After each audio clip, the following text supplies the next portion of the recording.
आज हम जो बात करने वाले हैं वो बहुत ही इम्पोर्टेंट टॉपिक है जिसका नाम प्रोटिस्टा है।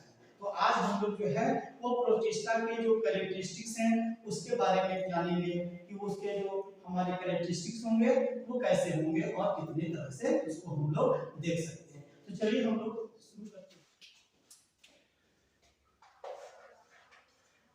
जैसा कि हम पहले ही वीडियो के शुरू में कह चुके हैं कि आज का जो हमारा टॉपिक है वो प्रोटिस्टा से संबंधित है। ये किंगडम प्रोटिस्टा है जिसमें हम लोग इसके कैरेक्टरिस्टिक्स की बात करेंगे। कैरेक्टरिस्टिक्स का जो शाब्दिक अर्थ होता है हम सब जानते हैं। कैरेक्टरिस्टिक का मतलब होता है लक्षण, यानी कि जो प्रोटिस्टा के अंतर्गत जितने भी प्रकार के ऑर्गेनिज्म आएंगे उनके जो है रिप्रोडक्शन कैसा होगा, उनमें न्यूट्रिशन किस प्रकार से होगा, उनका सेल ऑर्गेनाइजेशन कैसा होगा, उसके अंदर लोकोमोशन कैसा होगा और वो किस प्रकार के जीव होंगे, कैसे कितने सेल के बने होंगे, है ना। ये सारी चीजें हमारे जो वो कहाँ पाए जाते होंगे, उनका आवास क्या होगा, हैबिटेट क्या होगा, इन सब के बारे में हम लोग कैरेक्टरिस्टिक्स में चर्चा करते हैं। तो चलिए पहला जो हम लोग जो लक्षण चुनते हैं वो हमारा है हैबिटेट।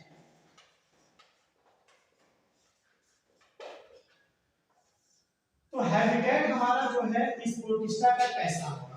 तो जनरली जो भी हमारे जो ये प्रोटिस्टम्स होते हैं वो अधिकांशतः एक्वेटिक होते हैं। एक्वेटिक वैसे जीवों को कहते हैं जो जल के अंदर पाए जाते हैं। और यह हम लोग बड़ी बातें जानते हैं कि जल दो प्रकार के होते हैं, एक मीठा जल होता है और एक हमारा खारा जल होता है।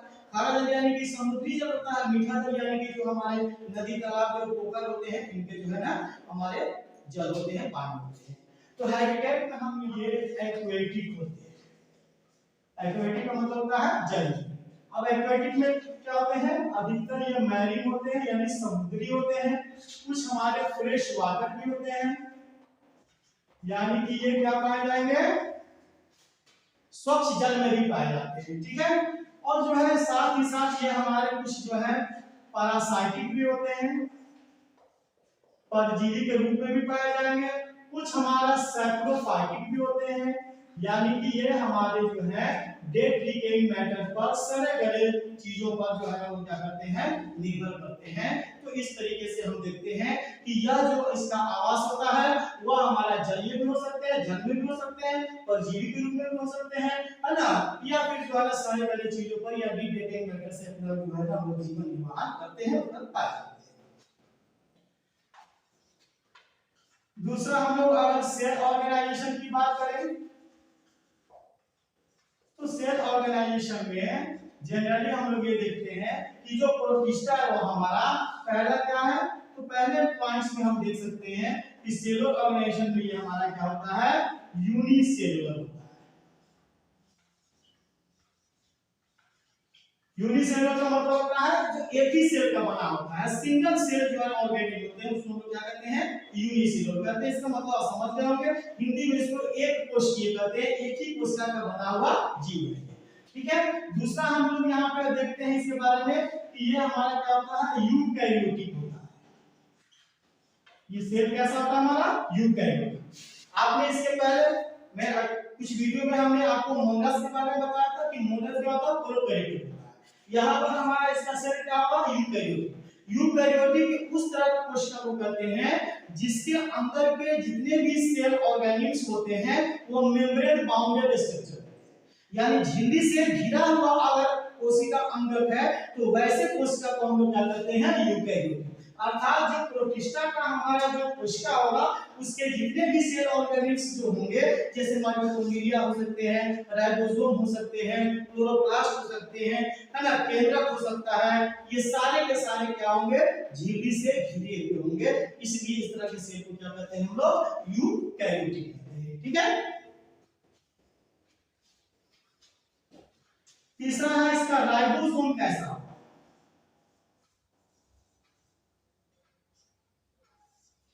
राइबोसोम से मतलब ये होता है कि हम जानते हैं कि राइबोसोम को जब हम लोग वर्गीकृत करते हैं, इसके प्रकार में बांटते हैं, तो हम जानते हैं कि ये दो तरह के होते हैं।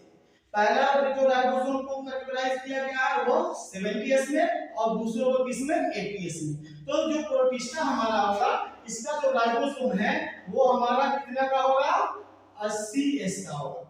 एस का मतलब होता है सेडिमेंट, ठीक है। तो ये हमारा राइबोसोम जो है वो कितने का होगा, 80 एस का होगा। इसको हम लोग ध्यानपूर्वक देखेंगे और इसको हम लोग क्या करेंगे, याद रखेंगे, ठीक है। अगला जो कैरेक्टरिस्टिक बहुत ही इंपॉर्टेंट है वो हमारा क्या होता है, लोकोमोशन।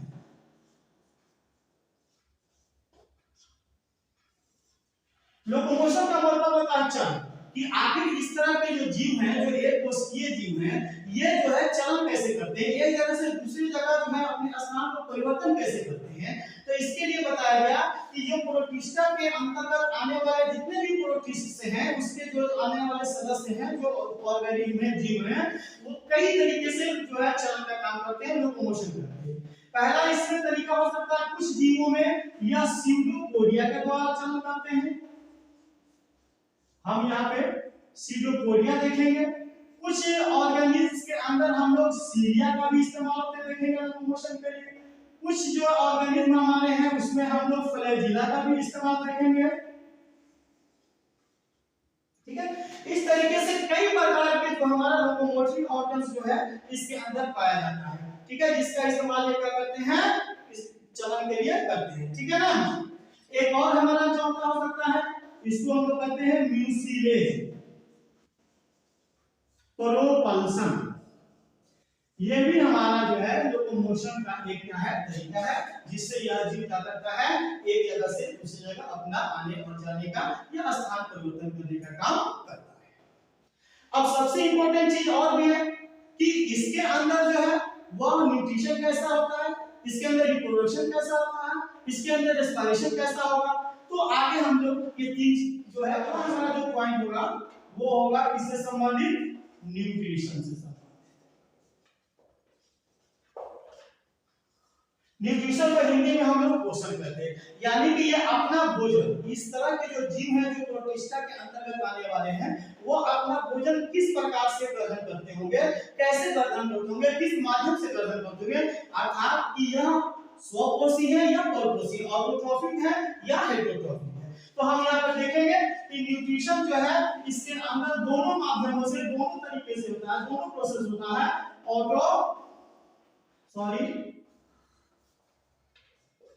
ऑटोट्रॉफिक भी होता है और हमारा हेटेरोट्रॉफिक भी होता है,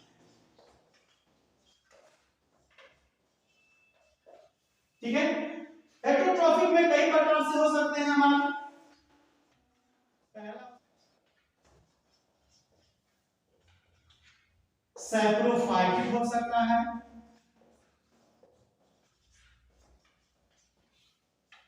होलोजोइक हो सकता है, सिम्बायोटिक हो सकता है, यानी कि इसके अंदर जो है हेटेरोट्रॉफिक मोड ऑफ न्यूट्रिशन जो है वो कई प्रकार से हो सकते हैं, जिसको आपने देखा है, जो लगभग हमने 4 प्रकार आपको यहाँ पे बताए हैं, है ना। एक और 2-3 तरीके से हो सकते हैं, लेकिन मुख्य रूप से जो हमारा हेटेरोट्रॉफिक जो होता है वो इतने ही प्रकार से इसमें पाया जाता है। अब हम अगर अगला पॉइंट रेस्पिरेशन की बात करें, जिसको हम लोग श्वसन कहते हैं, यानी ये रेस्पिरेशन क्या होता है, द प्रोसेस ऑफ लिबरेशन और यील्डिंग और फॉर्मेशन ऑफ एनर्जी। ऊर्जा का जो उत्पादन होता है उसी को हम लोग क्या कहते हैं, श्वसन जनरली कहते हैं। आगे इससे हम लोग देखेंगे कि श्वसन कहते किसको है और इसको हम लोग जानेंगे। प्रोटिस्टा के अंदर 2 प्रकार के श्वसन हैं। पहला ये कभी एरोबिक, कुछ इसके जीव जो है एरोबिक रेस्पिरेशन भी करते हैं और कुछ में एनाएरोबिक रेस्पिरेशन भी पाया गया है, अर्थात यहाँ पर ऑक्सीजन की उपस्थिति में ऑक्सीजन के रूप में ऑक्सीजन को ग्रहण करके भी करेंगे और बिना ऑक्सीजन के, यानी वायवीय श्वसन और अवायवीय श्वसन दोनों प्रकार के होते हैं। क्योंकि एरोबिक रेस्पिरेशन को वायवीय श्वसन जहां पर ऑक्सीजन की जरूरी होती है, ऑक्सीजन आवश्यक होता है, और दूसरा एनाएरोबिक रेस्पिरेशन जहां पर वो श्वसन करेगा लेकिन वहां पर ऑक्सीजन की आवश्यकता नहीं है। और लास्ट में हम लोग इसके कैरेक्टरिस्टिक्स में बहुत ही इंपॉर्टेंट महत्वपूर्ण जो है चीजों को, लक्षण को देखेंगे, वो हमारा है रिप्रोडक्शन। रिप्रोडक्शन भी हमारा प्रोटिस्टा के अंदर 2 प्रकार से होते हैं, बहुत ही महत्वपूर्ण है ये। ए सेक्सुअल रिप्रोडक्शन होता है और दूसरा हमारा क्या होता है सेक्सुअल। यानी कि अगर हम इसको देखें हम कह सकते हैं कि मिक्सोट्रॉफिक भी होते हैं, जैसे न्यूट्रिशन की बात करते हैं, है ना।